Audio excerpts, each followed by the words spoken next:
Hey everybody, thank you for joining us for the season 3 premiere of Cheeky Shenanigans. What? So, today we have an amazing interview video call with Christian Finnegan. Christian who?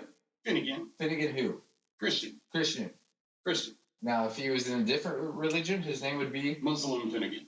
Yeah, Buddha Finnegan. So, we had some great big plans for this. We're trying out some new technology to do the video call. Yeah. Unfortunately, the later, last quarter of the interview, there's some audio issues. Please bear with us through those. Technical difficulties.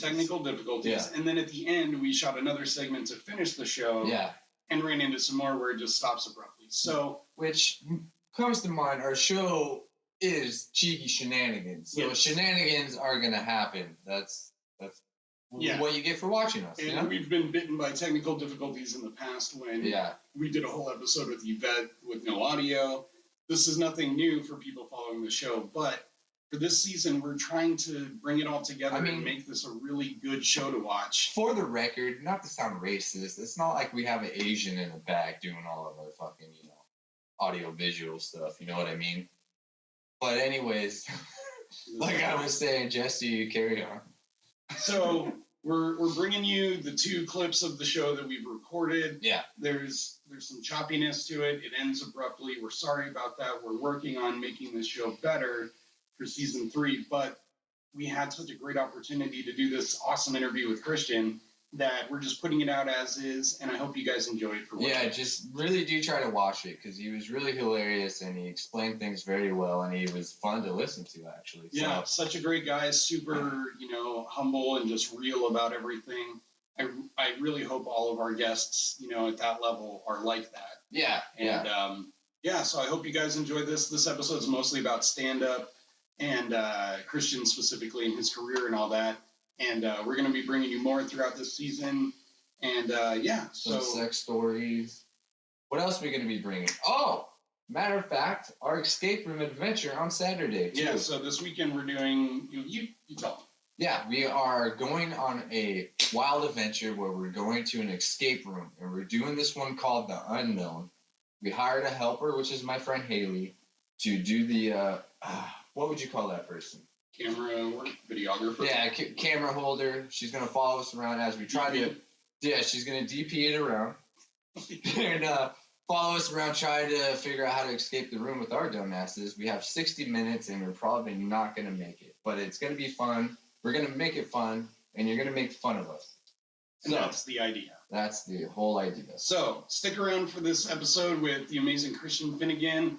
And look forward to some more content coming up with the escape room and all that. And we'll have some more full-on episodes coming at you soon also. And speaking of Christian Finnegan, as being on the Chappelle Show, I do have to say one thing. I'm rich, bitch! Enjoy the interview. You mean Shenanigans? No! You're talking about Shenanigans, right? Hey, Nick. How's it going, buddy? Oh, it's just going great. Yeah? Yeah. It's fantastic. It feels like we're not quite as much on camera as we normally are. No, we're not. There's a box in between us. And that box says, "Welcome to Punk Ass and Random Heroes, Cheeky Shenanigans." Shenanigans. I'm Jesse, a.k.a. Random Hero. And I'm Nick Carter, a.k.a. Punk Ass. And thank you for joining us on the Season 3 premiere, featuring our very first Skype guest and celebrity. He's an actor and comedian named Christian Finnegan. How are you, buddy? Hey! I am good. I am a Skype guest and celebrity. I'm one of those two. Yeah. But yeah. Well, we're not technically using Skype, so I mean. Yeah. So who could say? We're I'm sorry. I'm being sponsored by the first being sponsored by Poland Seltzer. Was on Chappelle's show. Yes. Do you hear that a lot? Yeah. Yeah. I mean, I'm sorry. Not as much these days as back when. Yeah. But yeah, I mean, it's like I don't have any problem with that at all. It's I feel like I caught a home run ball, so it's if on my tombstone it says the white guy from Chappelle's Show, that's okay. I mean, to be honest with you, that's like one of my favorite episodes. Yeah. And do you get people calling you Chad a lot? Yeah, I mean, there was a while.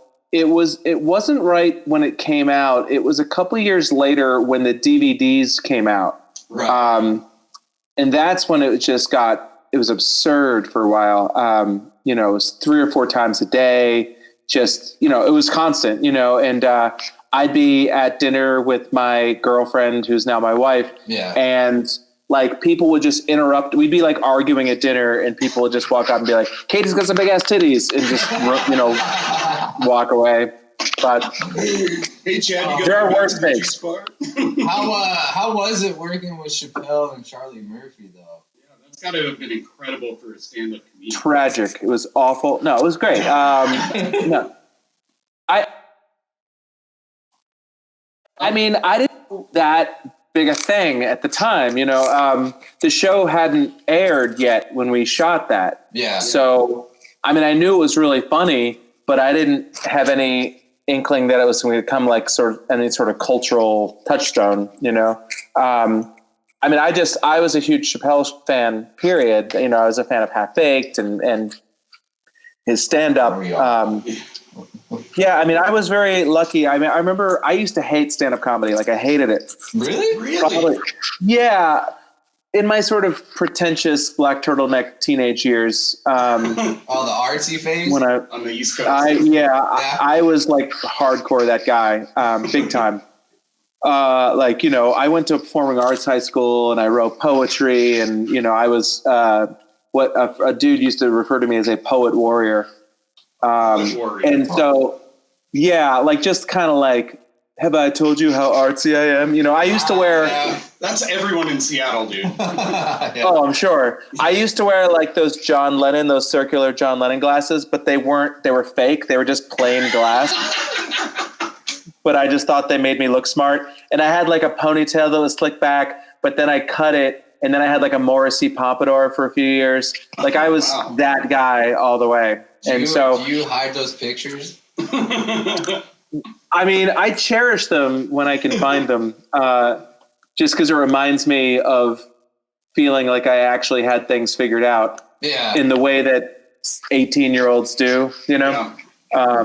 I miss that sense of confidence about the world. But anyway, when I was like a freshman in college, I went to a little tiny boutique school called New York University, and we had like a dorm field trip to a comedy club around the corner from my dorm. And I hated everybody because I was too cool for stand-up comedy. But there was this one kid who looked like he was like 14 years old that I thought was so goddamn funny. And then years later, I realized that it was Chappelle. No. Because he's like maybe 6 months older than me or something like that. But he looked. Right. He looked like a 12-year-old when he was my age, and so it's a little weird. I'm not a fan of it. It's because he's touring with Joe Rogan. That's what it is. I don't know, and Chappelle's a legend. He always will be, but I don't know anyone who's gotten funnier once getting jacked. Yeah, that's true. Like, maybe if you're lucky, you can retain most of your funniness, but I don't know anybody who's funnier. That's a good point. This was kind of something that we wanted to ask delicately, because back in the Chappelle Show days, you looked a little more my size, and now you're a little more Nick size. Like fluffier. Do you find that people find you less, more, or as funny, given appearance change? I definitely, I'm like an accordion. Like I get fat and skinny. Like I lost, like around 2006, I lost 90 pounds and I probably gained about 30 of it back now. So it's like, I'm not skinny like I was. But it did affect things slightly. I don't know if it affected me. I think it probably did, because I was a little more self-conscious than when I was fully embracing sort of my I'm a schlub quality. When you've lost a lot of weight, all of a sudden you start being more aware of the clothes you're wearing, and maybe and other people see you a little different. Like I felt like I lost my everyman quality a bit. Okay. Oh, wow. That there were jokes I used to tell that were kind of mean, that would get big laughs. And then when I lost weight, they just seemed mean. Like, you know what I mean? It's like, like, fuck you, Backstreet Boy, like that sort of quality. Yeah. I get a lot of that, actually. This guy's name is Nick Carter, by the way. I was trying to figure out if he did that on purpose. Yeah, so he's got his own little Backstreet Boys pop here, even. Yeah. And, I gotta embrace it. He wants it that way. It just happens. And so you it sounds like you started getting into stand-up a little bit later in life, a little bit. I mean, compared to a lot of people, like what kind of brought you into it, and how do you find that you write and kind of test your jokes out as you're doing them? Well, I mean, I started when I was 24, which I guess is kind of old for a lot of people. So I still have a chance then. Is that what you're saying? It's entirely possible. I mean, my general opinion is that a lot of those people that start when they're 17 years old, they're missing something on some level because they've never lived as a non-comic. Like they've never had just a crappy job. You know what I mean? Like they might be great joke writers. And I'm not, of course, I'm sure you can find exceptions to that. But I like people who have a bit of a lived-in quality, that they have some sort of background to draw on rather than just sort of thinking of the math of a joke 24 hours a day. Yeah. We all, I'm sure you guys know comics out there who they're just great joke writers for 10 minutes, but you couldn't watch them for 45 minutes because it's just like, it's just joke. There's nothing underneath it, Right. Yeah. I think that you want to sort of, you want to find the person engaging. Yeah. To watch them for a full headlining set, I think. But yeah, I agree with that. And that's kind of been one of my challenges because I've done a little bit of stand-up, just trying to get used to it. And I'm in my mid-30s now, so even later in life. And Nick's trying to get into it. So we're always looking for not necessarily the path that other people have taken, but kind of the blueprint. How do you find your own voice as you're doing comedy? So, I love your stuff. I've been listening to your albums for the last couple of days. I've seen a lot online.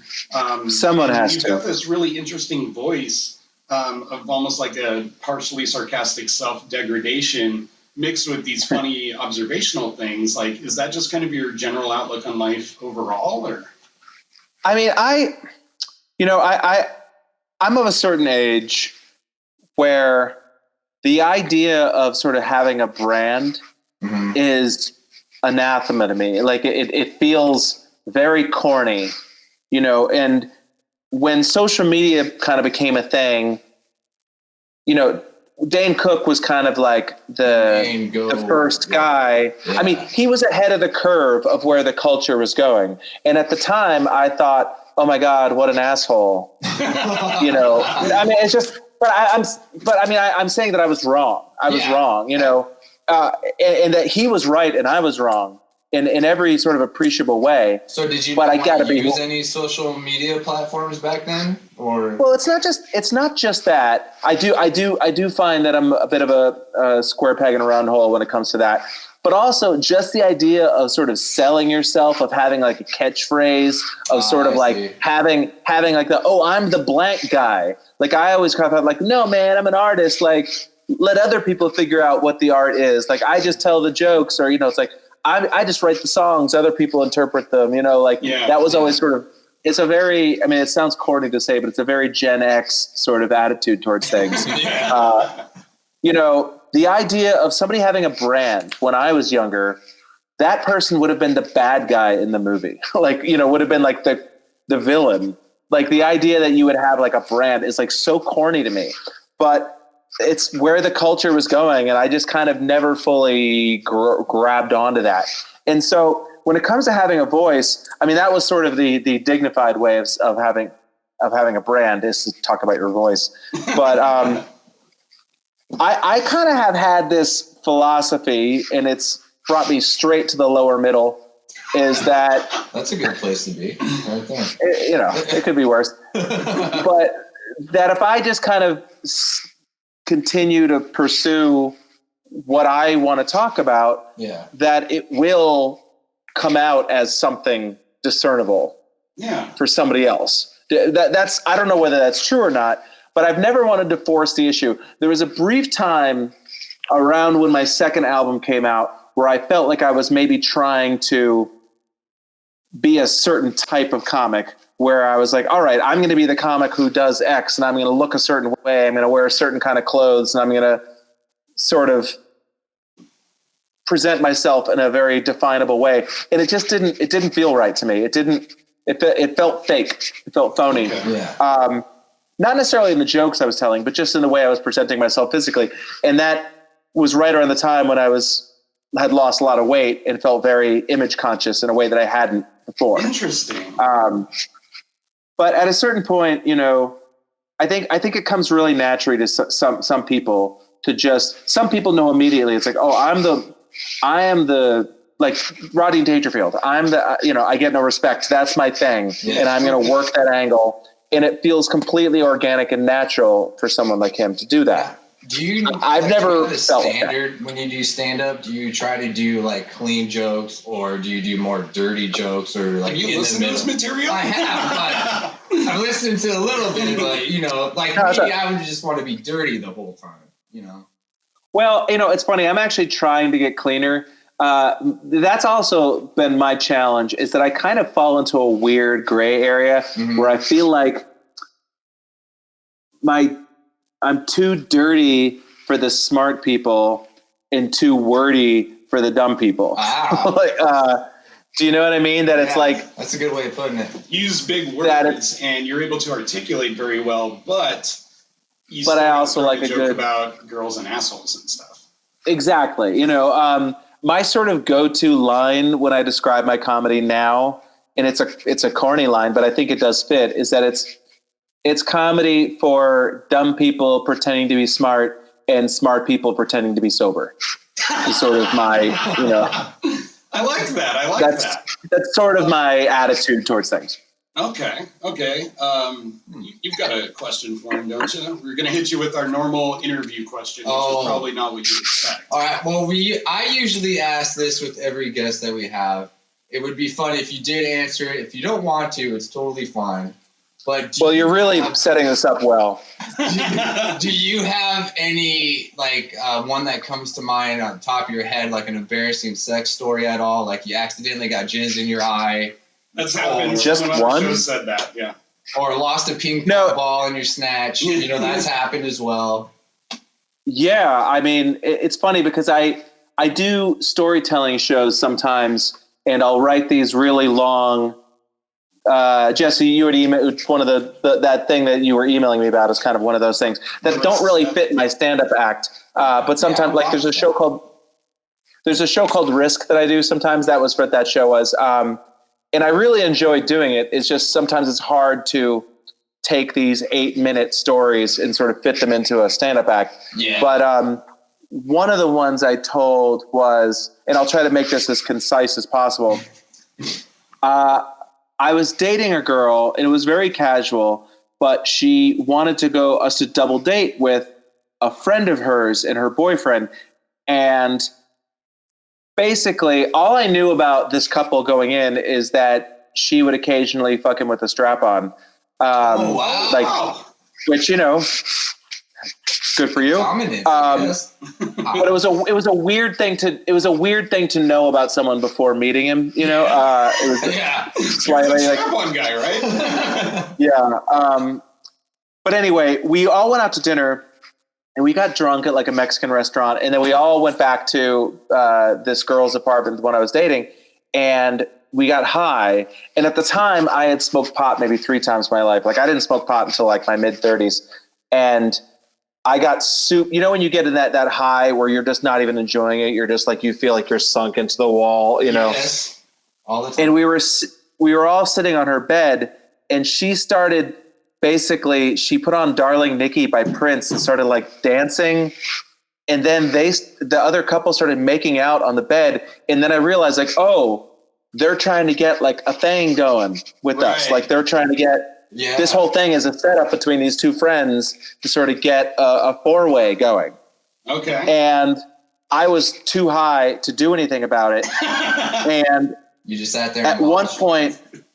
Well, it didn't get that far. At one point, the girl who, not my girlfriend, but the other girl, reached across me. She climbed over me on the bed to grab the joint and farted in my face. Oh no! Wow. And it like completely ruined any vibe there was. And then my girlfriend, all of a sudden, she just, at the drop of a hat, was like, everybody's got to go. Like, not me, but the other two people. Like, you guys got to go. You have to leave right now. And so they left, and my girlfriend, like, took off her clothes and got into bed and turned off the lights, like, immediately. Like, within 90 seconds, they were gone, and she was in bed going to sleep. And then all of a sudden, I smelled something really awful, and she started projectile vomiting all over the bed. Like, you know, chips and salsa and everything, just all over everywhere. And I am drunk and completely stoned out of my gourd. And so I then have to, like, strip her naked and clean her up. And I take all of her bedding and put it in the bathtub and just fill it with water because I didn't know what to do with it. And I had to, and then I made sure. So I put her to bed, and she was like on her side, and I was just laying on this like bed with no sheets or anything. And then I went home just because it was just too incredibly awesome. And I only lived like 2 blocks away. But I left a note for her roommate that just said, "Sorry about the tub." And that girl and I literally never saw each other again. Like, we had been dating for like 3.5 months. And after that night, we never saw each other again. Oh, like, it was just too embarrassing. That's definitely one of the more epic ones. Yeah, that's got to be like up at the top a little bit there. Yeah, we had my friend on a couple of years ago who her name's Abby, and it's probably our most well-viewed episode we've had yet. And she's a stripper and, you know, just a cool, funny person to talk to. And so we asked her that question, and she tells this story about a similar setting where it was kind of like a camping trip or something, and they're all kind of getting down with some group sexual activities. And at some point, she goes outside, and this guy comes behind her and is like, "Hey, you should probably get that ping pong ball out." And she's like, "What?" And he reached like inside her and pulls out this ping pong ball he had just left in there during the course of whatever they were doing. It was amazing. But I think your story's right up there, man. It kind of made me think of like, how she could not feel the ping pong ball. Like, is she? Well, and I like, was she aware? Like, was she in on this? She was. Like, I think she knew that something was going on down there, but I don't think she knew that it was still in there. Yeah. I don't know about that. That seems legally actionable to me. But oh man, so what have you got coming up next? Because I listened to your most recent album, 60%, and that one's amazing. But are you just doing specials? Are you trying to get some more acting work, or what's going on? No, I don't. Honestly, I don't really. No, I was on a sitcom called Are We There Yet? It was like a Black family sitcom, and I was on. You might have seen it playing on the treadmill at the gym on a Tuesday afternoon at some point. This gym is candy bars. It's okay. Hey, it's Slim Jims. And it was a great experience, but I don't, I'm a New York person. I have no interest in going to California. It's not really my world. I occasionally write on things on TV shows that film out in New York. And so I do some of that, but stand-up is really the only thing that I love. And my wife owns a little venue in Astoria, Queens. And so we're kind of glued to New York. What is that sound? Yeah, I don't know. We're getting some kind of funky audio things going on here. Let's see if I can fix this real quick. It's a ghost in the machine. Any of our testing? Are your headphones all the way in there? We'll make do. We've only got you for a couple more minutes. Try the mask. Yeah, no worries. Anyway, I don't know what I was saying. Oh, so anyway, I don't really, the acting thing, it's like if it comes up, great, but I think that might be me on a delay. Yeah. We'll do our best. Yeah, it's okay. This is a new technology. Yeah. So.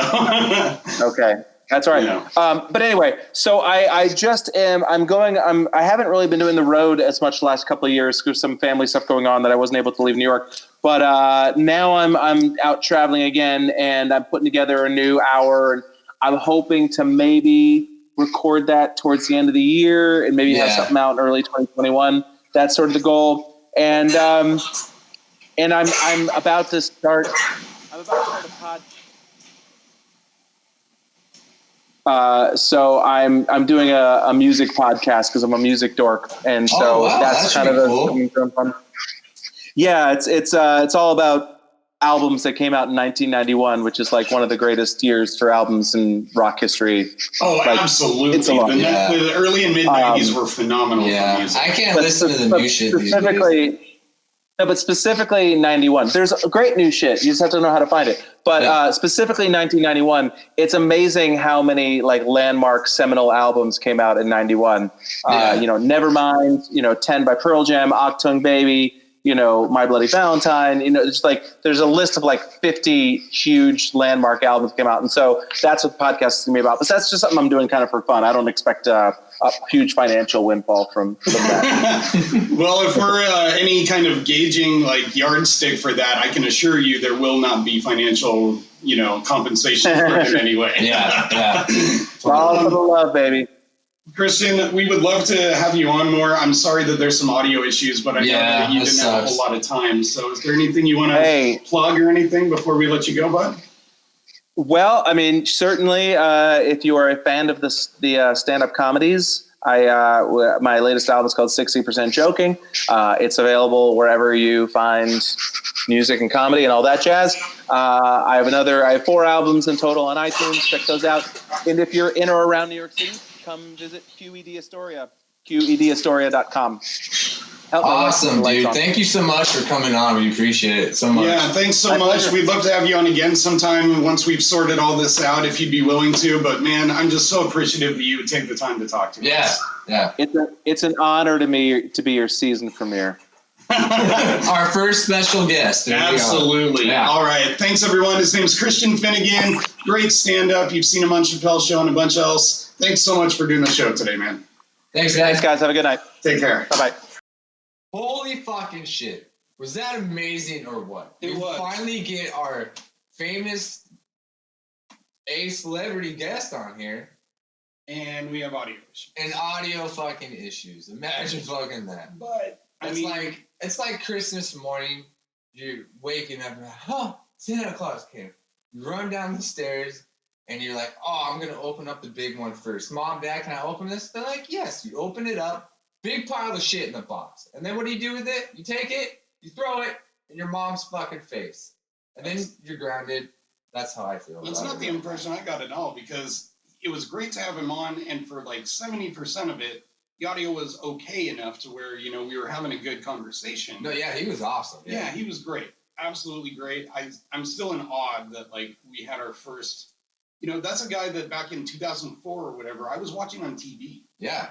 And I've seen a lot of his stand-up now and everything, and you can still see him on TV, like he was saying with Are We There Yet? Yeah, I think that's with that, not to sound racist, the big black guy that said he got molested. Terry Crews? Terry Crews, yeah. Is he on that show? I think so. He's hilarious, too. Yeah. Oh, man, I love that guy. But, still, we got it done. He was gracious enough to do the show. And I think that was great. We actually got to talk to someone who had done a lot of the things that we would like to do. Yeah. And he had a lot of different perspectives or like advice that was totally different from listening to other comedians like doing podcasts. Yeah. Like some comedians would say, like me, I really want to try stand up, but like if you're scared doing it, then you're not good at it. Just don't even try. Right. Some will say that. He was like, I feel like you should start older because you experience life more instead of trying, as a kid. Or at least that's why he started it when he did. Yeah. Because he had a few more, miles on his soul. You didn't put like a downer in it. Like when I hear that, I'm like, oh shit, maybe I can't try. Yeah, if you're not already on stage by age 14, you're screwed. Yeah. It wasn't like that. Yeah. And how cool is it that on a college trip or whatever, or high school or whatever he had said, think he said college. Yeah, he went to New York University, the financial school of the nation. And then he gets to see Dave Chappelle when he's like... Yeah, and he didn't even know it was him until later. Yeah. Because that was probably before he made it. So, like, no one knew that guy was going to end up being so huge. I wonder if he was he was probably as good as he is now. Fucking young. You know what I mean? Chappelle? Yeah. Well, he did that, like, Star Search show, and he's been killing it since he was a kid. You know, he was in his first movie, which I think was Robin Hood Men in Tights, like age 18 or 19. I remember that. Yeah. I remember watching that and noticing him in there, and they do like dancing shit and stuff. I'm like, I don't see how he fits in this anymore. You know what I mean? But like, yeah, it's just that blows my mind. You're not going to see us fanboy out every time we have a guest, especially because we've had a bunch of guests. But to have our first celebrity like comedian who's done stuff that I respect and enjoy, right? It's such a good feeling, and I just feel amazing about that right now. I got a feeling. How do you guys feel about this voting nominations thing right here? I was talking to Jesse earlier, and I was noticing that there's a shitload of, Democrats? Democrats, that's what we call them. And then over here, there's nobody that wants to try to compete against Trump. Everybody loves Trump, I guess. And I explained it's because he's the incumbent. They don't need to run someone against him. He's already in the White House. Yes, but I'm just saying, if everyone's like, ooh, let's get rid of Trump. Trump sucks, blah, blah, blah. Then why is there no other names right here, guys? Because no one who wants to get rid of him is going to vote for a different Republican president. Well, I'm going to write Arnold Schwarzenegger in here, and I'm going to put that in as my vote ballot. That's what I'm going to do. Leave in the comments of what you think who should be the next president. Now, I know that you're new to voting because you've never done it before, but Arnold cannot be our president. Yeah, I know. He's not fucking from U.S. I was just making a joke. I'm not that retarded. But you know who is, as of like a year ago, eligible to run for president? Kanye West? Me. What? Jesse Pepin for president. I'm now old enough to run for president. You have to be 35. Ooh, I'm not there yet. I'm almost there. I'm cruising, and then your life goes straight downhill when you hit 35. So for the 2024 elections, that's what we could do. I could run for this. I could be the treasurer. Well, you could be my VP. Yes. And then in 4 more years, then you can run for president. Hey, wait a minute. And I will be dead. Instead of VP, can I be DP? Double penetration, baby. Yeah. Well, yeah, I know that we still have some more episode to shoot, but like all I can keep thinking about is that interview. Yeah, it was nervous like at first because we're not originally famous, right? So not remotely. We're not currently famous. So I mean, well, we're used to this, but we're not used to having somebody that's actually been around famous people and does stand up and tours the world. So I guess it felt normal, like 5 minutes in. I'm like, oh, okay, listening to his shit. He knows how to tell stories very well. Oh, my God, yeah, he's great at that. And, he was mentioning that Risk bit he did. If you guys haven't seen it or haven't seen him, it's a darker story than most of his stand-up is, but he does this bit for Risk. Yeah. And he's telling this really serious story, but at the beginning he's funny, and he makes funny observations throughout it. And he's so good at telling a story. He hits all the beats perfectly, and you care about like what he's saying. And by the time he talks about the ending, I'm not going to spoil it, but there's some self-mutilation involved. It's really raunchy. I could literally I had like phantom pains as he was describing the wounds and all that. Yeah. And it got to me. I was listening to it on my way to work this morning. It built another layer of respect. And so what he mentioned on the call, talking to me about it, I told him, I was like, I dated someone who did that as well. And so I really related to that. Our shenanigans are cheeky and fun. Yeah, I mean, his shenanigans are cruel and tragic. Which makes them not shenanigans at all, really. Evil shenanigans. I swear to God, I'll pistol whip the next guy that says shenanigans. You mean shenanigans? No! You're talking about shenanigans, right?